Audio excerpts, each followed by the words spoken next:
Hello everyone, welcome back to my channel. मेरा नाम doctor Sarita है। मैं गायनी कैंसर सर्जन हूँ एंड आज हम ओवेरियन कैंसर के बारे में बात करेंगे। ओवेरियन कैंसर मतलब वैसा कैंसर जो ओवरीज में बन रहा है। ओवरीज वो ऑर्गन्स होते हैं जो एग्स बनाते हैं एक फीमेल्स में ड्यूरिंग उनका रिप्रोडक्टिव टाइम, मतलब जब तक उनके पीरियड्स चल रहे होते हैं। तो ओवरी एक ऐसा ऑर्गन है जिसमें जो सेल्स है बहुत जल्दी जल्दी डिवीजन होता है, तो इसमें कैंसर बनने की संभावना भी रहती है। इसमें बहुत टाइप्स के कैंसर बनते हैं और वो डिफरेंट एज ग्रुप में डिफरेंट टाइप्स के कैंसर बनते हैं, बट जो सबसे कॉमन है उसको हम एपिथेलियल ओवेरियन कैंसर बोलते हैं।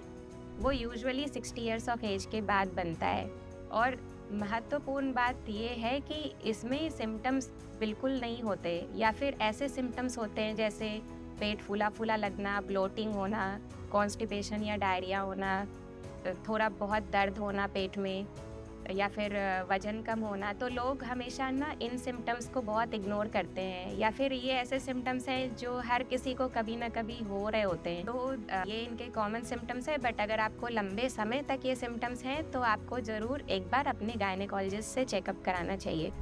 अब नेक्स्ट है कि ये किस एज में होता है, तो वो जैसा मैंने पहले बताया, ये वाले कैंसर 60 ईयर्स ऑफ एज के बाद होते हैं। मेजॉरिटी टाइम्स पे मतलब 70 से ज़्यादा % केसेस हमें स्टेज 3 या 4 में पता चलते हैं। अब डायग्नोसिस के लिए हम क्या इस्तेमाल करते हैं, तो यूजुअली हम एक गायनी एग्जामिनेशन करते हैं, एक हम अल्ट्रासाउंड करते हैं जिसमें हमें ओवरी से ट्यूमर बनता हुआ वो दिखता है।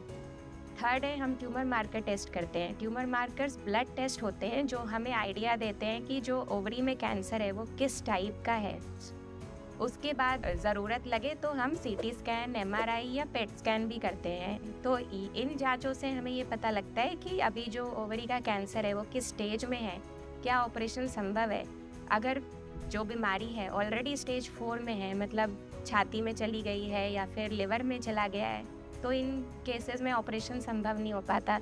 तो पहले हम पेशेंट्स को कीमोथेरेपी देते हैं। कीमोथेरेपी 3 से 4 साइकिल मिलती है जिससे बीमारी कम होती है, उसके बाद ऑपरेशन होता है। सेकेंड ऑप्शन होता है कि जो पेशेंट्स स्टेज 1, 2 या 3 में आ रहे हैं तो उनमें हम पहले ऑपरेशन करते हैं, उसके बाद कीमो लगता है। तो कीमो प्लस सर्जरी इस वाले कैंसर का मेन ट्रीटमेंट है।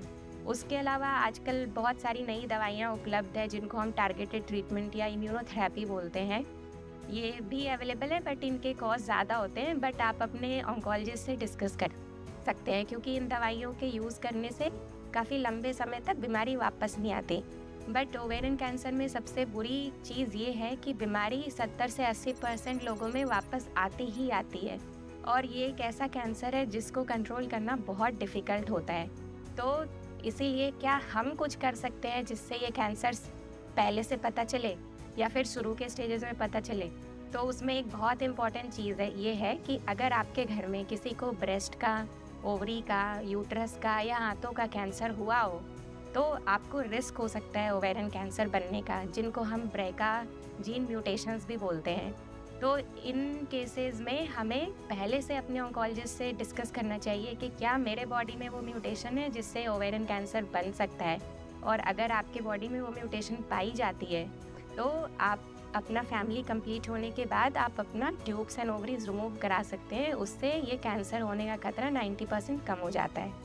तो ओवरऑल अगर हम देखें तो ये खराब कैंसर है। सर्जरी बहुत लंबी होती है, सर्जरी के साथ हमें हाईपेक भी ऐड करना पड़ता है। मॉर्बिडिटी बहुत होती है इन सर्जरीज़ की, लेकिन इलाज संभव है। लेकिन इलाज एक सही टीम के डॉक्टर्स के अंडर होना चाहिए। धन्यवाद। अगर आपको मेरा वीडियो अच्छा लगा तो आप मेरे चैनल को लाइक और सब्सक्राइब कर सकते हैं।